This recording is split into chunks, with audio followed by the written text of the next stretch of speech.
Секој вторник и петок нови епизоди на Јускер во 18 часот. Следете ме на Инстаграм и Фејсбук за повеќе информации. Тоа во третата сезона на Јускер. Ова е првата епизода од новата сезона и денеска сезоната започнува со многу чуден случај кој што се случи во Исланд. Се работи за признанија на едни личности кои што никош не се докажале дали тие признанија се вистинити. Тие признанија ги засекаат 24 лица кои што исчезнале во Рејкјавик и никош повеќе не биле најдени.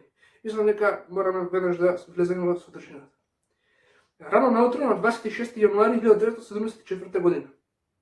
Човек по име Гудмунdur Айнарсон излезе да пие во бар, неколку километри јужно од Рејкјавик. Тој го напуштил барот пиен и бил виден како се обидува да стигне до дома во кола со некој чуден човек за кога неговите пријатели рекоа дека не го препознале. Гудмунdur никош не стигна дома таа ноќ и никош повеќе не беше слушнато за него. Волонтерските преварувачки тимови бараа со денови, но не најдоа ништо.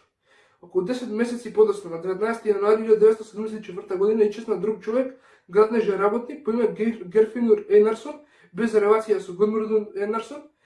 Герфинур последен пат бил виден од неговата сопруга во неговата куќа, правејќи сумнителен телефонски повик, пред да замине за роди во градот, каде што застанал пред едно кафуле, ќе остави ключовите во колата и повеќе никош не бил виден повторно.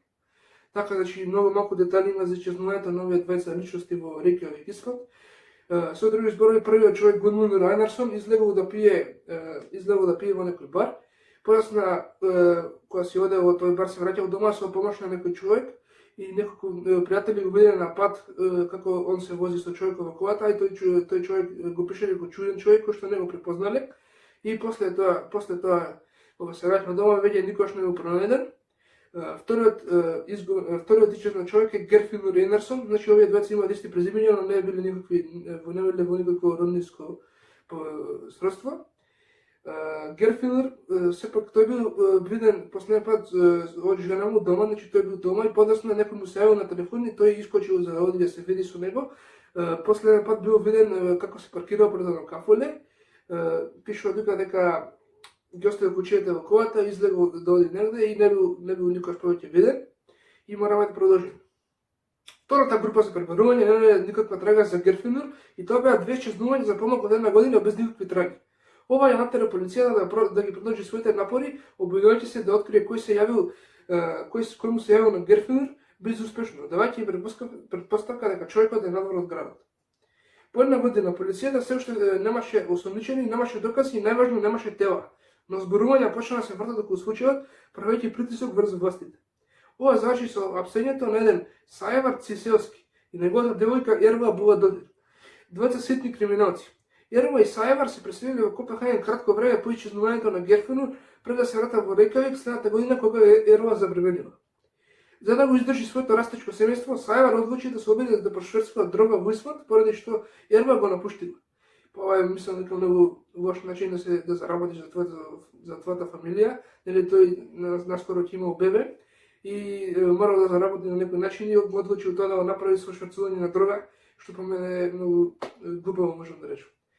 Откако се вратиле во Исланд, властите ги осили за проневера, а Ерва тврдела дека не мина за сите обвиненија. Сепак, по 7 дена самица испрашување таа признава. Непосредно пред ни биле дозволено да замине, полицијата нерва и покажа слика од Гудмунdur Айнарсон, кој го предпозна од Рејкјавик, кажувајќи им на властите дека се сеќава на неколку работи и од ноќта кога исчезна. Очено за како бил напредок во случајот, полицијата ја праша дали Ерва била со Сајвар таа вечер пред да смести во самица.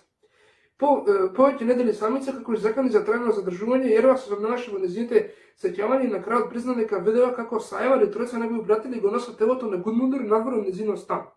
Значи, Ерва првиот напредок, можам да кажам во целиот случај.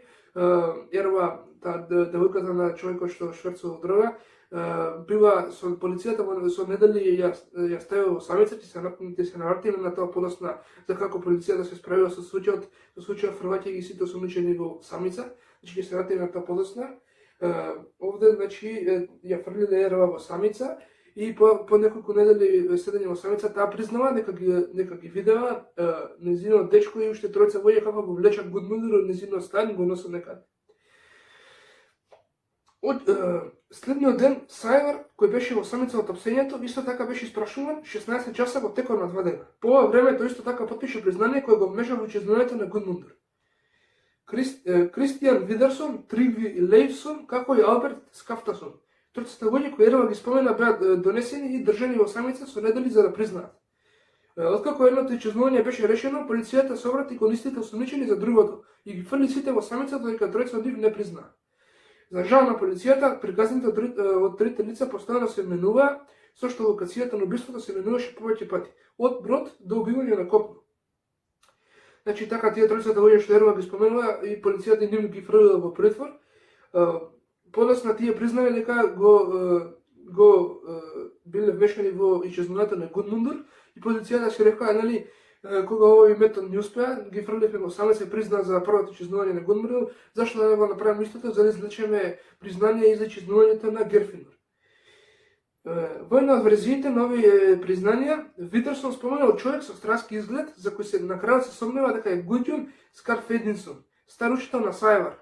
Кога Гудјон беше првпат уопсен, тој тврдеше дека нема меморија за таа ноќ, но кога беше задржан 17 дена во самица, Гудјон рече спротивно, признавајќи го убиството на Герфинур. Ова доведе до 6 признанија во случај на убиствата без тела или докази дека двајцата мажи дури биле убиени. Без оглед на тоа, судот ги прогласи за виновни сите 6, осудувајќи ги на затворска казна во различни временски периоди.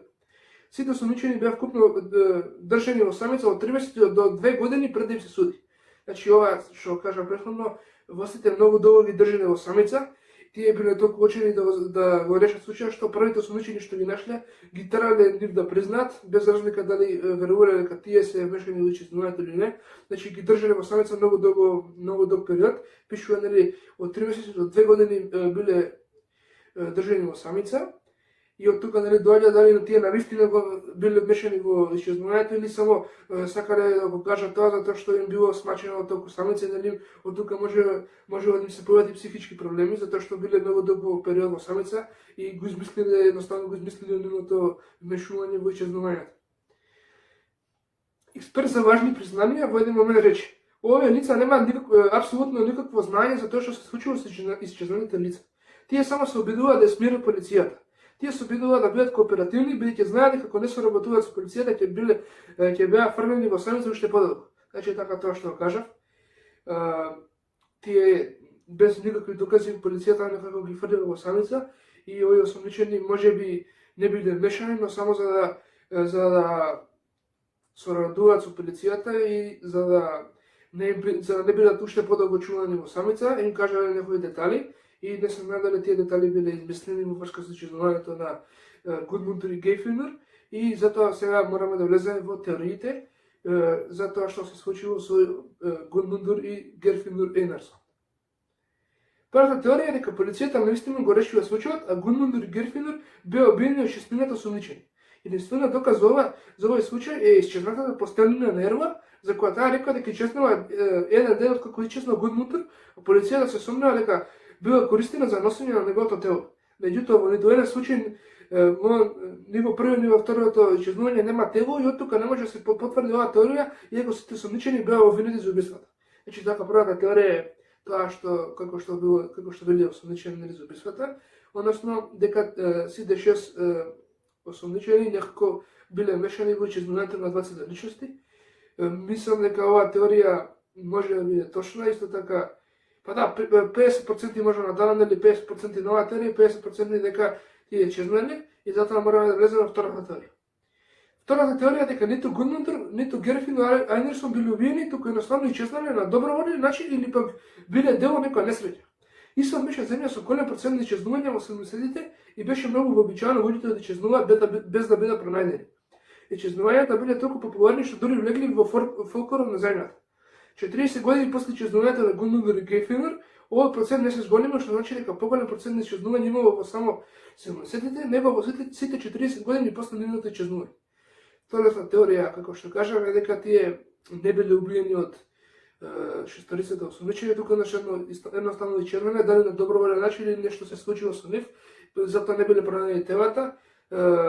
Такова теорија и морам да кажам дека во Исланд бил многу голем процентот на исчезнувања во 70-тите и од тука нели може ли Гудмундур и Герфинур да исчезнат. Третата теорија е дека двајцата сваѓани беа убиени, но некој друг. Во последните години новите докази доведоа до тоа случајот повторно да се отвори, при што неколку нови сведоци се подготвили да кажат дека виделе човек кој бил вовлечен во чамец денот кога исчезна Грифиндор.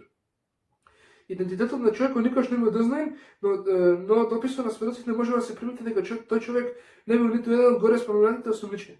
Сепак, заради време траењето на овој случај и заради фактите дека постојат малку докази дека оваа теорија како и првите две може да бидат чисти спекулации кои не може да се очекуваат на предоци во врска со тоа што се случило со двете несреќни исвањања. Така, значи, ова е многу краток случај за исвањање, за черните исвањања. Со оваа теорија го затвараме денешниот случај, значи морам да кажам дека многу чуден случај. 6 осумничени излегнале нели со признание кое што не можело да се потврди дека е точно и бидејќи немало никакви докази и немало тела, не можело да се докаже дека тие биле виновни, сепак судот некако ги обвинил и тие лежеле во затвор заради убиствата на овие двајца луѓе. Тоа мислам дека е многу чудно. Во Ајускет ние преработивме повеќе случаи каде што има многу докази, но сепак осумничените не може да се осудат.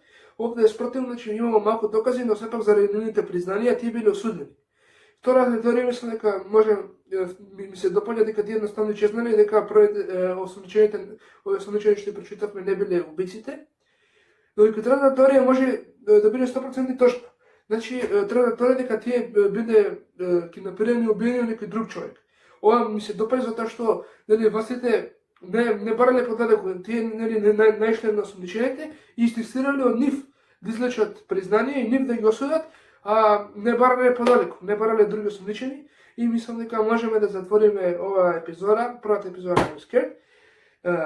Морам да кажам дека од третата сезона епизодите на Ајускет излегуваат во 18 часот, а не во 3 часот како што беше досега. Исто така деновите ги задржуваме во вторник и петок. Следете на Инстаграм и Твитер. Можам да кажам пријатно се гледаме во втората епизода на Ајускет.